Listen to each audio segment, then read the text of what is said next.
اور وہ آدمی جو ساری عمر اپنے باپ سے پیسے لیتا رہا ہے، جس وقت ابو کا ہاتھ ایسے ہوگا نا، میں زندہ نہیں بچوں گا کہ میرے سامنے میرے باپ کا ہاتھ پھیلا ہوا ہے۔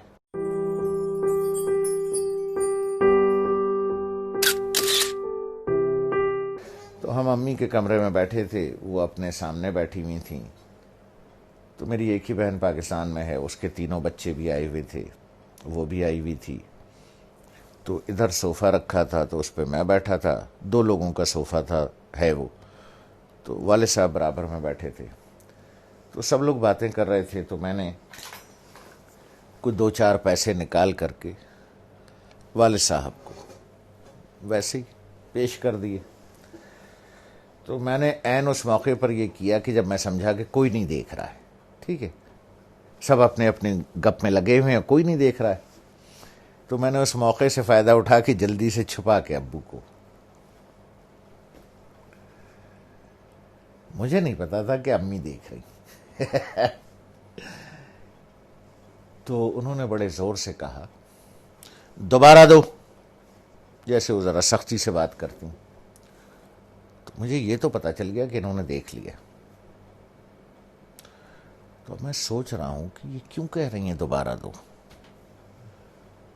ان کا نواسا ساتھ بیٹھا تھا، حمزہ، جو ماشاءاللہ 6.25 فٹ کا ہے، اس وقت 6.25 فٹ کا تھا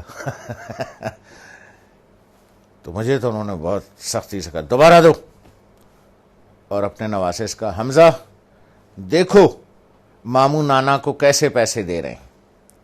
تو میں نے دوبارہ دے دیے۔ تو والدہ نے کہا کہ اب اسے بتاؤ کہ تم نے ایسے کیوں دیے۔ تو میں نے کہا دیکھو بھائی حمزہ میاں، یہ میرے والد صاحب ہیں، میں ساری عمر ان کے ہاتھ سے پیسے لیتا رہا ہوں۔ میں نے کہا حمزہ میاں، جس وقت ابو کا ہاتھ ایسے ہوگا نا، تو میں تو مر جاؤں گا، میں زندہ نہیں بچوں گا کہ میرے سامنے میرے باپ کا ہاتھ پھیلا ہوا ہے۔ اس لیے بیٹا میں ایسے دیتا ہوں یہاں رکھ کے کہ والد صاحب یہاں سے اٹھا لیں، انہیں میرے سامنے ہاتھ نہ پھیلانا پڑے۔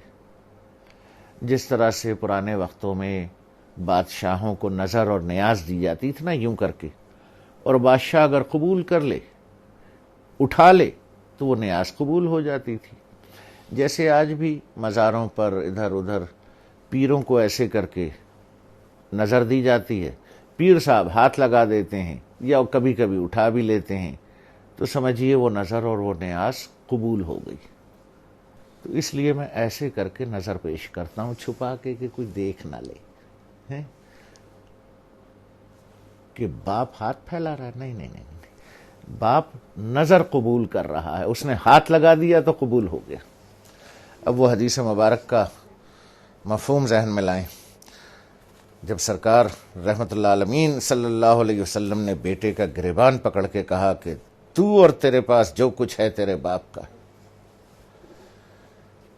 لوگ بھاگتے ہیں، میں آخری بات کروں، لوگ بھاگتے ہیں وہ فلانے پیر صاحب سے دعا کرا لیں، ہیں جی، وہ فلانے مزار پہ دعا کر لیں، وہ پیر صاحب کا جھوٹا پانی پی لیں، ہیں جی، وہ پیر صاحب کی جوتیاں اٹھا لیں، بخشے جائیں گے، ثواب ملے گا۔ ارے یار، 2 عدد پیر تمہارے گھر میں بیٹھے ہیں،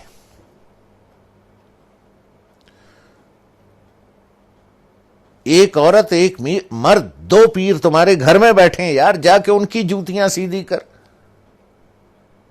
ان کا جھوٹا پانی پی، ان کے پیر دبا، پیر صاحب کے بجائے باپ کو نظر اور نیاز پیش کر، جا کے ابا کے جوتے پالش کر،